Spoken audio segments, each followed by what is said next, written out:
Olá, um feliz sábado. Deus seja louvado por sua vida. Deus seja louvado por sua presença no início dessa semana de oração, buscando primeiro o reino. Sabem, eu espero que de maneira muito clara e poderosa essa semana Deus fale ao seu coração, Deus fale à sua família, ao seu casamento, aos seus filhos, que a palavra de Deus, ao buscar primeiro o reino, possa transformar decisões e levá-lo à vida que Deus espera.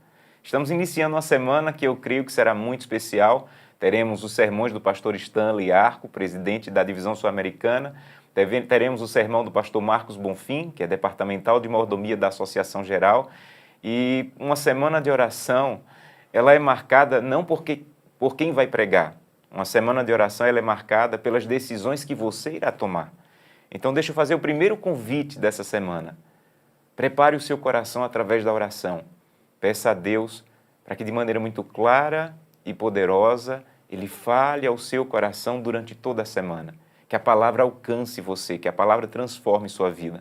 Hoje nós vamos começar com o primeiro sermão da semana, neste sábado, e nós vamos falar sobre o plano de Deus, mesmo quando nós não entendemos os planos de Deus. Então, eu quero convidá-lo hoje a estudar a palavra de Deus, abrir a palavra de Deus comigo no livro de Apocalipse, capítulo 6. Você pode abrir a Bíblia, Apocalipse, capítulo 6, é o tema que vamos estudar essa manhã. Sabem, Apocalipse é um livro extraordinário e algumas pessoas encontram dificuldade de entender e compreender o livro. A dificuldade é porque algumas pessoas estão lendo o livro. E Apocalipse, Daniel também, são livros que você precisa estudar. E é o que nós vamos fazer hoje, estudar o livro e pedir a Deus que as lições que temos a aprender, Ele nos ensine de maneira clara e poderosa. Então eu quero convidá-lo, Apocalipse capítulo 6. Antes de lermos o texto bíblico, eu quero convidá-lo a fechar os olhos para fazermos uma oração. Vamos orar? Querido Pai, muito obrigado, Senhor, pela oportunidade de começarmos essa semana, permitindo que o Senhor fale ao nosso coração de maneira muito clara e poderosa. Santo Deus, que a Tua palavra alcance cada pessoa onde estiver, que a Tua palavra transforme, coloque ou retire do nosso coração o que for da Tua vontade. Fala ao nosso coração, o nosso desejo é que o início dessa semana e as bênçãos que teremos ao longo da semana possamos recebê-la já no começo dessa semana de oração. Te pedimos isso em nome de Jesus. Amém. Apocalipse, capítulo 6. Há várias maneiras de estudar o livro do Apocalipse. Uma das maneiras de estudar, por exemplo, é ter a noção de que o livro do Apocalipse está dividido pelas festas judaicas. Cada parte do Apocalipse corresponde a uma das festas judaicas, começando ali com a festa da Páscoa e terminando com a festa das trombetas, quando Jesus Cristo irá receber os salvos para viver eternamente no céu. Uma outra maneira de estudar o livro do Apocalipse é ter a noção que o Apocalipse está dividido pelo santuário. Cada parte do livro corresponde a uma parte do santuário, começando no altar, quando o Cordeiro é apresentado no capítulo 4, e terminando no Santíssimo, quando estaremos na presença de Deus, do trono de Deus. Uma maneira de estudar o Apocalipse mais profunda é você comprar comentários da Casa Publicadora Brasileira e estudar a partir desses comentários. Você vai conseguir pegar a essência do livro. Mas hoje eu quero estudar o livro do Apocalipse de uma outra maneira com vocês. É com as perguntas do livro do Apocalipse.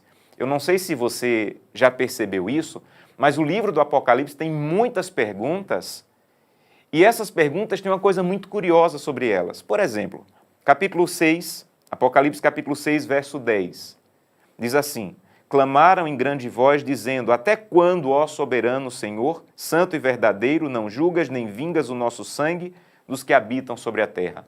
Aqui está uma pergunta interessante, porque aqui é o quinto selo, e pessoas que foram martirizadas, que sofreram por causa da verdade, que foram perseguidas e mortas, elas perguntam: Deus, até quando, Senhor? Senhor, até quando? Até quando nós vamos sofrer?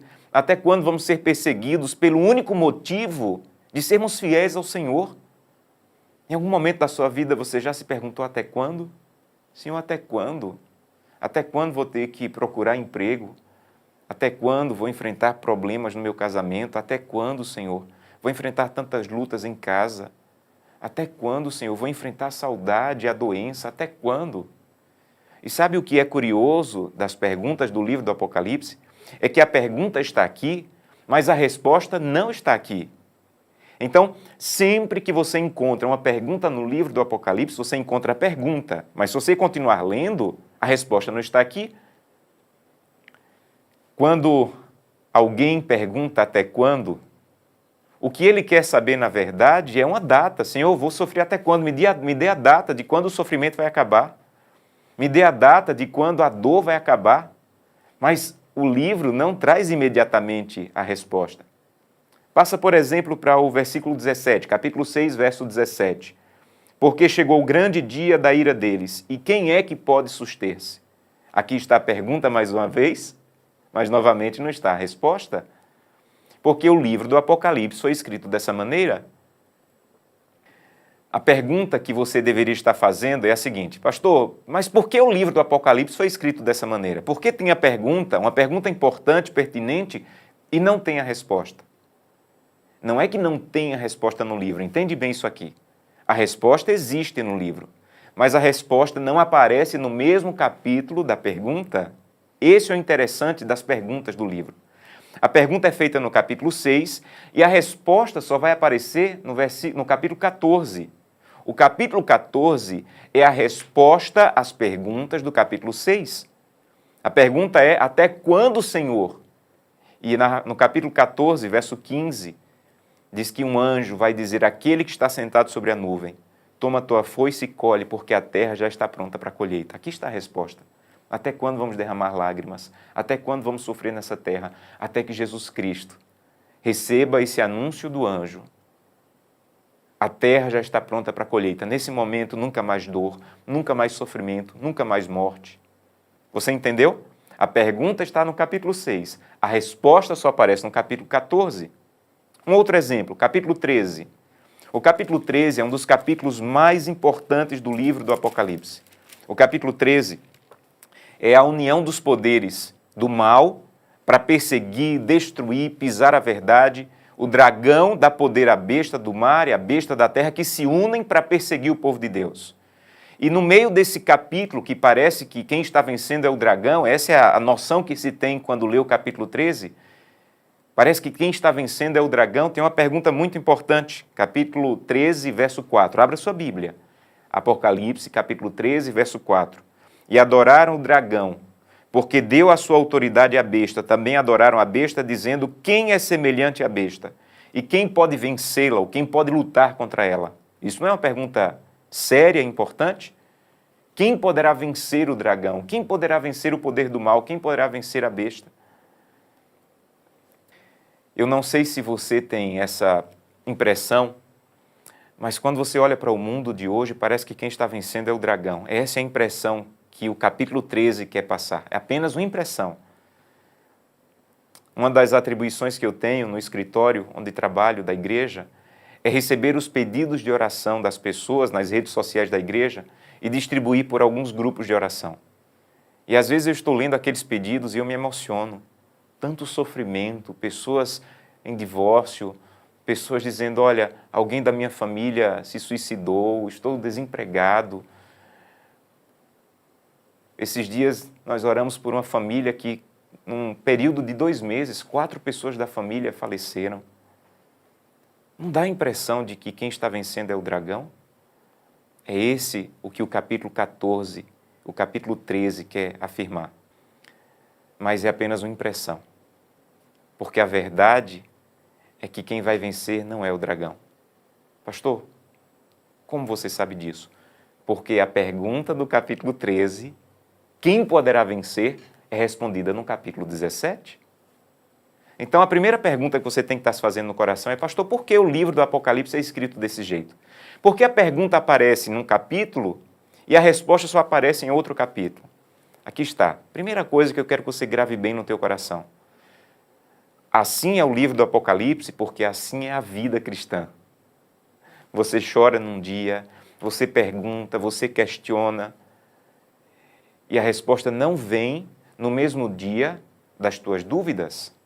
A resposta não vem no mesmo dia do teu questionamento. O cristão chora hoje, derrama lágrimas, luta, clama a Deus, e a resposta não vem num dia, não vem no outro dia, não vem no outro dia, às vezes não vem na vida. Mas o livro do Apocalipse foi escrito de maneira que você saiba que a resposta virá em nome de Jesus, aleluia, a resposta virá. Deus tem as respostas. Então não desista se você está no capítulo 6 se perguntando até quando, Senhor.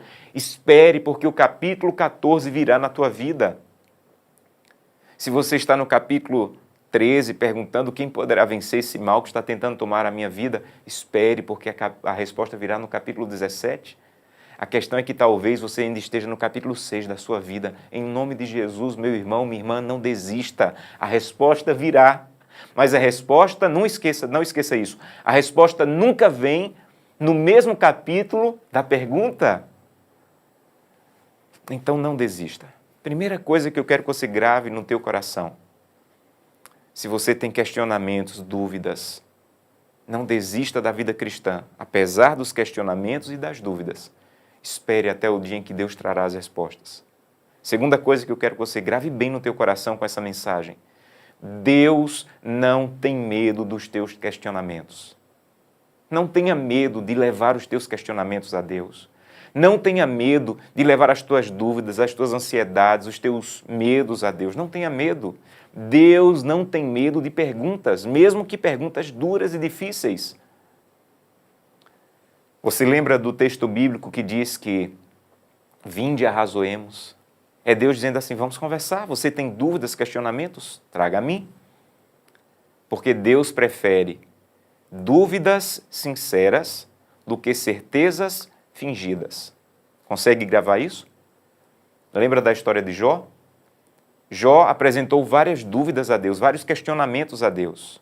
E os amigos de Jó eram cheios de certezas. Mas ao final do livro, Deus preferiu as dúvidas sinceras de Jó, os questionamentos sinceros de Jó, do que as certezas fingidas dos amigos de Jó. Então não tenha medo de apresentar os seus questionamentos e as suas dúvidas a Deus. Várias vezes na minha vida eu tive que fazer questionamentos a Deus. Várias vezes, quando eu perdi pessoas que queria, quando coisas que aconteceram na minha vida, eu tinha certeza que não estavam bem. Eu fui questionar, mas eu não fui ao Twitter, eu não fui ao Facebook, eu não fui ao Instagram, eu fui à presença de Deus. Eu me coloquei aos pés de Cristo e levei os meus questionamentos a Ele. Você lembra de um dia quando Marta e Maria mandaram um recado para Jesus vir curar o irmão delas? E Jesus não foi, pelo menos não foi no tempo que elas queriam. E quando Jesus foi, Lázaro já estava morto há vários dias. Quando elas souberam que Jesus estava entrando na cidade delas, a Bíblia diz que Marta saiu correndo e ela perguntou uma coisa que às vezes nós floreamos um pouco, mas foi uma pergunta dura, na verdade. Ela disse assim, Jesus, se o Senhor estivesse aqui, meu irmão não teria morrido. Isso é um questionamento duro. Ela disse, Jesus, meu irmão está morto porque o Senhor simplesmente não veio. E nós te avisamos a tempo.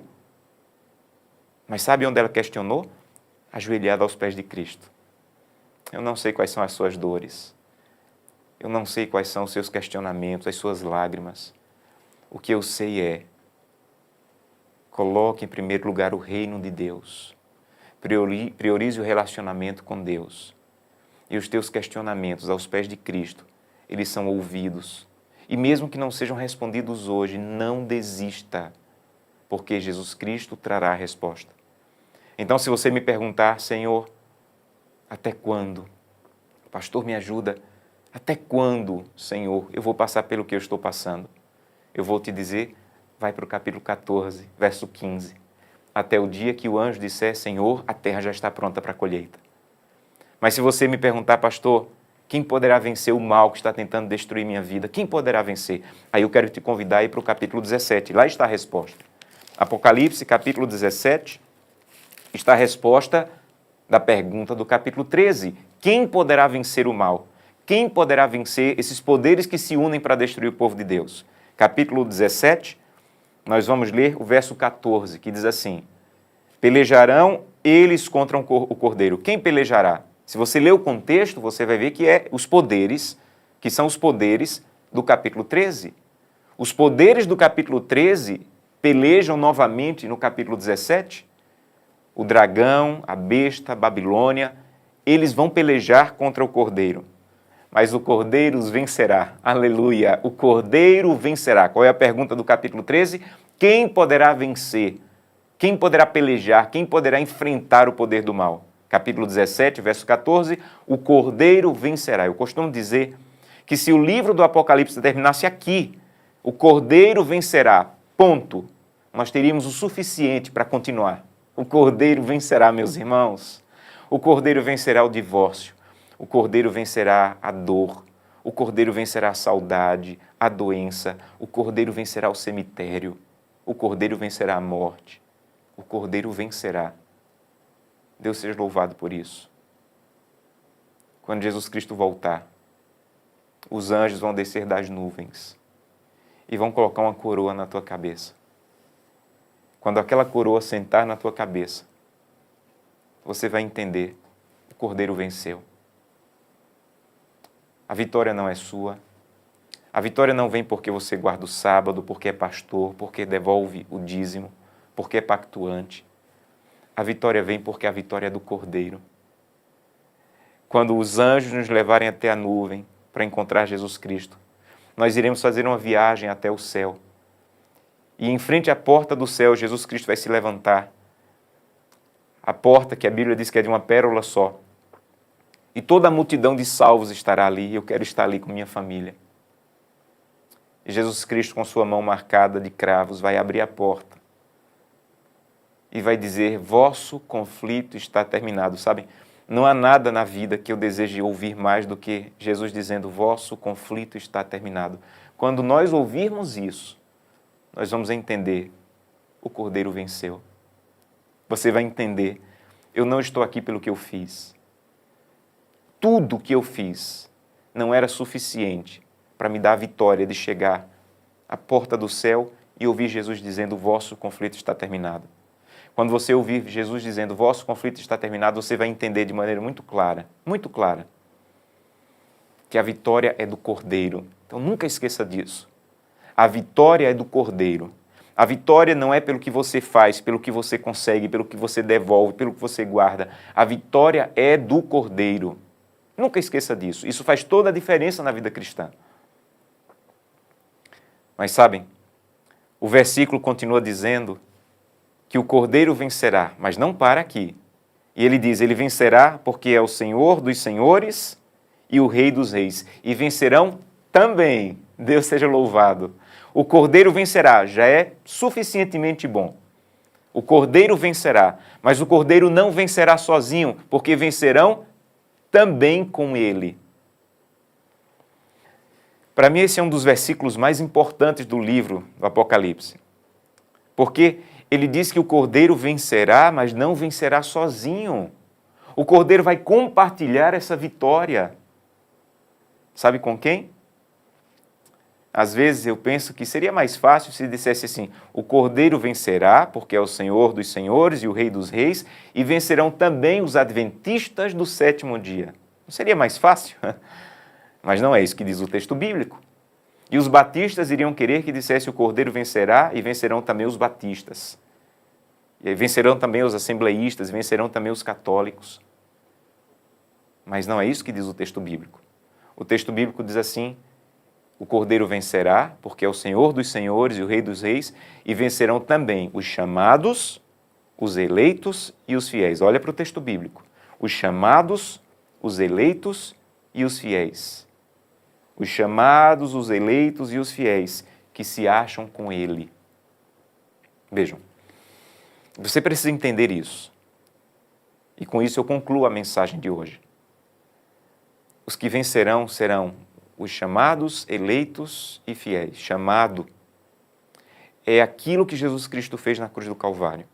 Quando Jesus Cristo morreu e disse, está consumado, aquilo era um apelo, era um chamado. Ele estava dizendo, desde Adão até o último ser humano que viver nessa terra, eu estou chamando para a salvação. O chamado é universal. O chamado não respeita denominação, raça, cor, nacionalidade, riqueza, não. O chamado, ele é universal. Todo ser humano foi chamado para a salvação. Todo ser humano. Então a pergunta é, pastor, e por que então nem todos serão salvos? Se todos foram chamados, por que nem todos foram salvos? Porque o texto diz que não é apenas ser chamado, é ser eleito. E eleito é a aceitação do chamado. Lembra de Apocalipse 3:20, quando ele diz, eis que estou à porta e bato? Isso aqui é o chamado. Ele está batendo a porta do coração de todo ser humano. Não é apenas de adventistas, não é apenas de católicos e batistas, budistas e metodistas, não. Ele está batendo a porta de todo ser humano. Agora, se você ouvir a minha voz, diz Cristo, e abrir a porta, entrarei. Isso é a eleição. Então, chamada está batendo a porta. E você abrir a porta e aceitá-lo é a eleição. A mesma coisa repete em Apocalipse 17, verso 14, os chamados e eleitos. Então, a eleição, nunca esqueça disso, a eleição é a aceitação do chamado. Quando eu aceito o que Cristo fez por mim, quando eu aceito como meu Salvador, quando eu quero viver de acordo com a sua vontade, quando eu quero dizer primeiro o reino. Sabem, aceitar Jesus, aceitar o chamado é aceitá-lo como Salvador. Ser eleito é aceitá-lo como Senhor. Eis que estou à porta e bato, é o chamado do Salvador. Se eu entrar em tua casa, é a aceitação do senhorio de Cristo sobre a minha vida. Ele vai dirigir minha vida de agora por diante. Enquanto Ele está apenas do lado de fora da porta, Ele está te chamando como Salvador. Quando você aceita que Ele entre em sua vida, você está dizendo, eu quero colocar em primeiro lugar o teu reino, Senhor. Porque agora que o Senhor entrou, que eu fui eleito, o Senhor é o Senhor da minha vida. Então você deve estar se perguntando, pastor, e como eu sei que eu fui chamado e eleito? Aí vem a terceira fase, a terceira parte do versículo. Chamado, eleito e fiel. Fidelidade é o estilo de vida do chamado e eleito. Não ouse querer vencer com o cordeiro. Não ouse querer vencer com o cordeiro se você não tem vivido uma vida de fidelidade. Nunca esqueça disso. A fidelidade é a maneira pela qual os chamados e eleitos vivem, na certeza de que o cordeiro vencerá. Mas ele vencerá não sozinho. Ele vencerá com aqueles que o aceitarem como Senhor e Salvador. Diz que um dia um garotinho estava lendo um gibi, uma revista em quadrinhos do seu herói preferido, seu super-herói preferido. E ele estava lendo ali o gibi e na história o super-herói só apanhava, o super-herói só era atacado. E ele gostava muito do super-herói, ele não estava conseguindo admitir que o super-herói só apanhava do vilão da história em quadrinhos. E disse que ele colocou o dedo ali no meio do gibi e foi lá para o final da história, para a última página. Quando ele leu a última página, ele viu que no final o super-herói derrotava o vilão. Aí ele sorriu, voltou para o meio do gibi onde tinha deixado o dedinho ali marcando, olhou bem para a cara do vilão na história e disse assim, você não sabe o que eu sei. Você não sabe o que eu sei. No final você vai ser destruído. Essa é a história da vida cristã. Se você está no momento em que está se perguntando até quando, Senhor? Se você está no momento em que está se perguntando quem poderá vencer o mal, você deve ter a certeza que o Cordeiro vencerá. Ao final, o Cordeiro vencerá. Se você ainda está passando por dores, lutas e sofrimento, em nome de Jesus não desista. O fim ainda não chegou, mas a vitória já está profetizada e garantida. O Cordeiro vencerá. Então, o meu convite para você hoje é dizer, Santo Deus, eu quero vencer com o Cordeiro. Porque eu quero aceitar o chamado, eu quero ser eleito e eu quero viver como um fiel. Eu quero viver como alguém que foi eleito. Eu quero viver como alguém que expressa o chamado e a eleição nas atitudes. Então entenda bem, tudo que vamos falar durante essa semana tem como base pilar essa ideia. Fidelidade é uma resposta ao chamado e à eleição. Você não devolve dízimos e ofertas Você não guarda o sábado simplesmente porque está no estudo bíblico que você recebeu. Sabe por que você deve fazer isso? Porque isso é uma resposta ao que Cristo fez em sua vida. Ele te chamou, Ele te escolheu, Ele te elegeu para a salvação. Então viva como alguém que foi chamado e que foi eleito. E eu espero que ao longo da semana você reforce, reavive, reafirme essa decisão. Eu louvo a Deus porque muitas pessoas estão tomando essa decisão. Alguns meses atrás eu tive a oportunidade de conhecer uma família que decidiu firmemente tomar a decisão de honrar a Deus com tudo o que tinha, todo o seu tempo, honrar a Deus com seus recursos, honrar a Deus com sua vida. E eu passei uma parte do dia com essa família e fiquei emocionado. Eu costumo dizer que essa família daria para gravar um Provar e Ver inteiro só com a história dessa família. E eu quero compartilhar uma história dessa família com você hoje. Eles tomaram a decisão de que eles estariam sempre à disposição de Deus, quando Deus precisasse. Que sempre que a igreja, que a causa de Deus necessitasse, eles estariam dispostos a ouvir o sussurro de Deus, porque eles tomaram essa decisão de ser chamados, eleitos e fiéis. Um dia, ele tem várias lojas de imóveis e ele estava indo com um filho para conhecer o prédio que eles haviam comprado em uma cidade para estabelecer a loja de imóveis naquela cidade. Até aquele momento não havia loja de imóveis da empresa dele naquela cidade. E eles compraram um dos principais prédios da cidade. E quando ele estava a caminho para conhecer o prédio, ele perguntou para o filho: filho, nós temos igreja adventista nessa cidade? E o filho disse: não, pai, ainda não tem igreja adventista nessa cidade. Ele entrou no prédio, olhou o prédio, gostou do prédio e disse assim para o filho: filho, Deus está me dizendo aqui que esse prédio não tem cara de loja de imóveis. Esse prédio tem cara de igreja. Então, pega o documento, pega a chave, leve para a associação, porque aqui vai ser a igreja. Nós vamos procurar um outro prédio para ser a nossa loja. Sabe, isso aqui não é coisa de dizimista, ele já era dizimista. Isso é coisa de quem diz: Senhor, eu quero ser completamente fiel e quando o Senhor precisar, basta sussurrar, que eu vou ouvir o sussurro e vou fazer o que o Senhor me orientar. Isso é mais profundo do que simplesmente ser dizimista. Você entende? Talvez Deus queira começar a sussurrar. Você já devolveu o dízimo e a oferta esse mês, mas faz o seguinte: vai no supermercado, compra 1 ou 2 cestas básicas, porque eu vou te dizer a quem você deve entregar.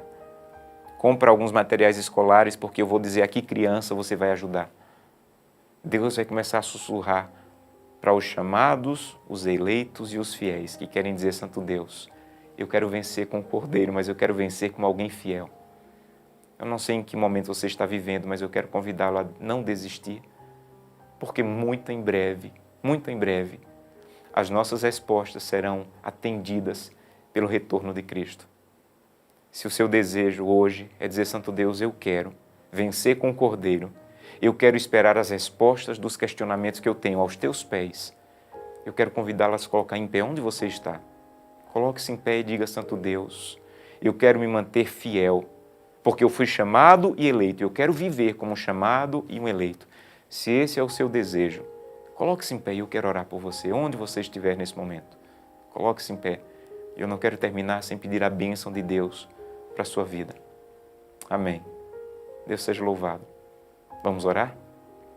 Querido Pai, eu te peço que em nome de Jesus essa mensagem que um dia o Senhor colocou no meu coração possa atender às necessidades de milhares de pessoas que possam ter contato com essa mensagem. Mas o Senhor não conhece milhares, o Senhor conhece indivíduos. E o Senhor sabe sobre a vida da irmã Maria, que agora está perguntando: até quando, Senhor? O Senhor conhece a vida do Jorge e do Carlos, que estão dizendo: Senhor, quem vai poder vencer esse mal que está tentando destruir o meu casamento, a minha vida, os meus filhos? O Senhor está do lado daquela mãe que tem lágrima nos olhos porque os filhos estão distantes da igreja e ela percebe que Jesus está voltando e teme pela salvação dos seus filhos. Santo Deus, recebe o questionamento e as perguntas de cada um deles. mas dá para eles também a certeza de que o Senhor ouve e atende. E que logo, logo nós teremos as respostas para as nossas dores, dúvidas e lágrimas. E que devemos viver esperando a vitória do Cordeiro para que possamos vencer com Ele, sendo chamados, eleitos e fiéis. Que a nossa vida de fidelidade, Senhor, seja a prova conclusiva de que o Senhor é o Senhor da nossa vida. É o que te peço em nome de Jesus. Amém. Que Deus te abençoe.